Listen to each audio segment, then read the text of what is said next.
हांस फ्रिके दुनिया के महासागरों की गहराई में गोता लगाने का काम करते हैं। वे समुद्री जीव विज्ञानी हैं और मछलियों और दूसरे जलीय जीवों के बर्ताव पर रिसर्च कर रहे हैं। हांस फ्रिके बवेरिया के रहने वाले हैं। 79 साल के फ्रिके से हमारी मुलाकात म्यूनिख में इजार नदी के तट पर हुई। ये एक सख्त हो चुका घोंघा है, पत्थर नहीं। आइए इसे घर ले चलते हैं। हांस फ्रिके प्रोफेसर हैं, पशु फिल्मकार, लेखक और पानी के अंदर रहने वाले इंसान। आप भारहीनता में तैरते हैं क्योंकि पानी के भीतर आपके शरीर का विस्थापन आपको झूलती अवस्था में रखता है, और यही वो चीज है जिसका मैं खूब मजा लेता हूँ।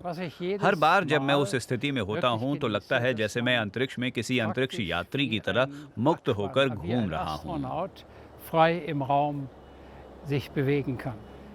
उन्होंने 10,000 घंटे से ज्यादा वक्त समंदर में बिताया है। वे अक्सर मछलियों की एक प्रजाति के बारे में सालों छानबीन करते हैं। उदाहरण के लिए ट्रिगर फिश। अपने प्रयोगों से फ्रिके ने साबित किया कि वे सीखने में सक्षम हैं, खास तौर से अगर यह उनके मनपसंद भोजन सी अर्चिन से जुड़ी हो। इस समुद्री जीव विज्ञानी के पास कार की बजाय पनडुब्बी है, दफ्तर से मिली हुई। उन्होंने इसे बनाने में भी योगदान दिया है और इसके साथ 420 मीटर गहराई तक गए हैं। उनकी बनाई एक और पनडुब्बी अब एक म्यूजियम में है।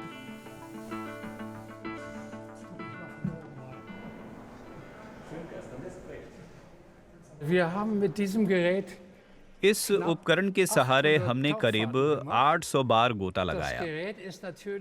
ये थोड़ा धीमा है और अधिकतम 2 नॉट्स पर मिनट की गति से चलता है, जो 60 या 70 सेंटीमीटर से थोड़ी कम होती है। 60-70 सेंटीमीटर pro Minute।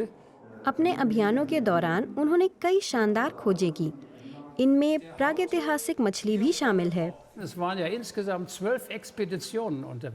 1938 में एक मछुआरे के जाल में फंसने वाली मछली को खोजने के लिए कुल 12 टीमें समुद्र में निकली थी। हमारी कोशिश इसे इसके आवास में पकड़ने की थी। dass man versuchte, den Fisch in seinem Lebensraum zu erwischen। 1987 में हांस फ्रिके की टीम ने अपनी खोज से सनसनी फैला दी। हिंद महासागर में कोमोरोस तट के पास 198 मीटर की गहराई पर उन्हें अचानक दुर्लभ कोएलकांत मछली मिल गई। कोएलकांत समंदर में 40 करोड़ साल पहले से रहती है। ये मछलियाँ डायनासोर काल की हैं। किसी ने इससे पहले इतनी पुरानी मछली को उनके आवास में नहीं देखा था। कोएलकांत मछलियों की रिसर्च ने दुनिया भर में उन्हें पहचान दिलाई।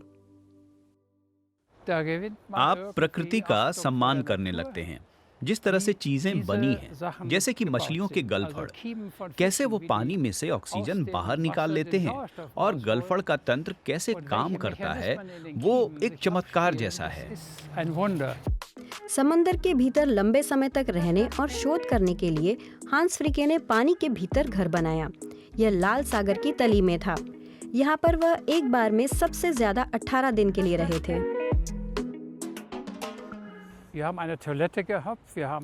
हमने एक टॉयलेट बनाया था, एक गर्म पानी का शॉवर भी था। स्वाभाविक रूप से हमारे पास बिस्तर भी था, और ये सब दरअसल एक समुद्री इलाके में एक लौकिक जीवन था जिसका हमने खूब मजा लिया।